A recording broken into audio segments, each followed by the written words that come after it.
Very simple activity now. Joe's just divided them into two groups. They're going to play 5v2 roughly. You got that? They're asking me how many touches. I want them to go straight away and play, and then we'll build a game as we go along. Because you can overdo it with explanations. First touch, play. Get in here. Let's go 5v2. Get out into the area. Play.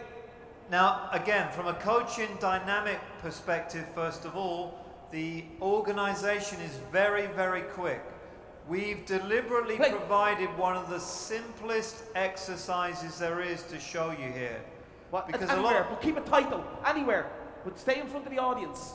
A lot of people come to clinics looking for some kind of magical formula or magical exercise that you could do. Don't stand on your toes. Good touch. Developing top players not about the exercise, it's about your understanding of what can develop from it.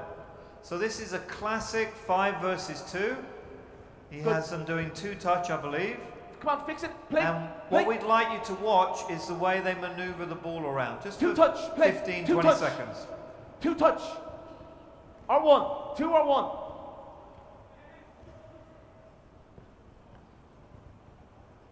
Play. Well done. They were asking me how many touches and where can we go with the game, where do we need to stay, and I told them, I said, just stay in front of the audience, which is a demand on them. So now they've got to think about staying in the one area. Play, quicker, quickly. Play. Okay, and stop.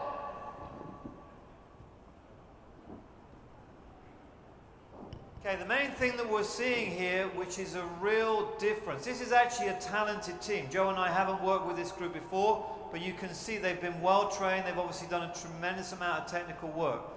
But even within this group, 90% of the first touches that they take are very, very standard. Joe, can you just play to me?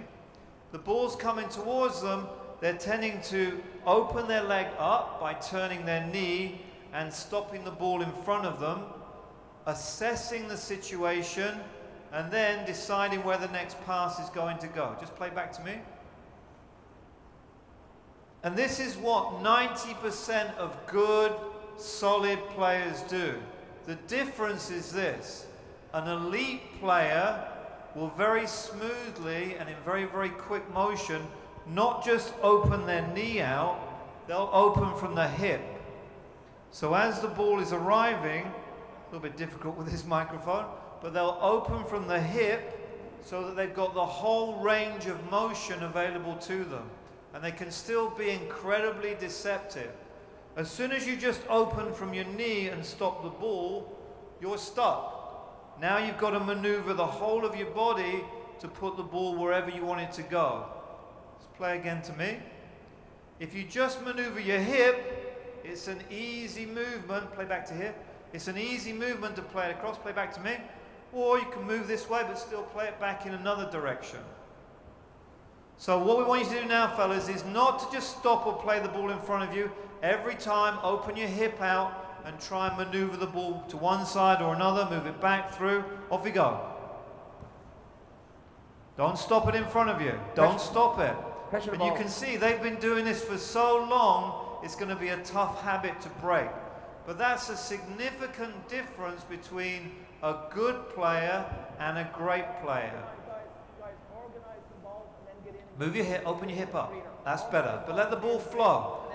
Don't stop it in front of you. Keep it moving.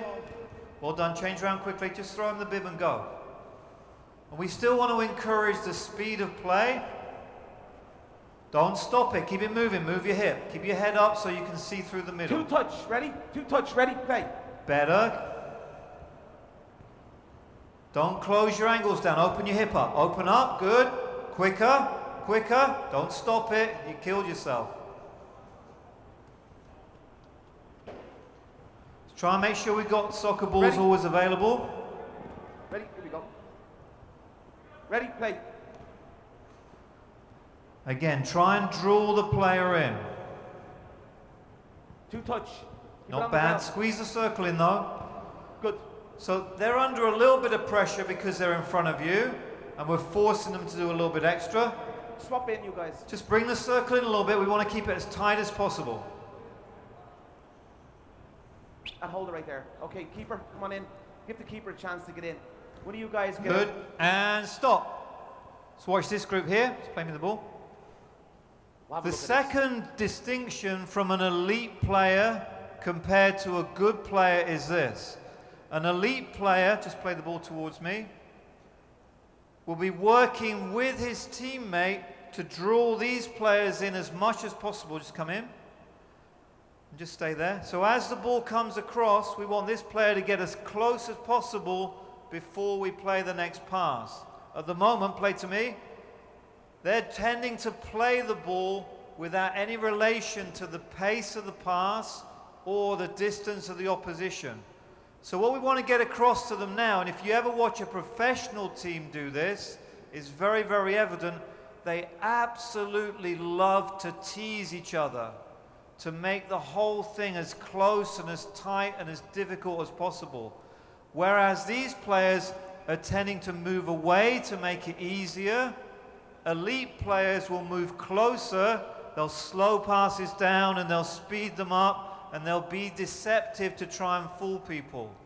And that's what we want to try and get out of this group now in the next couple of minutes.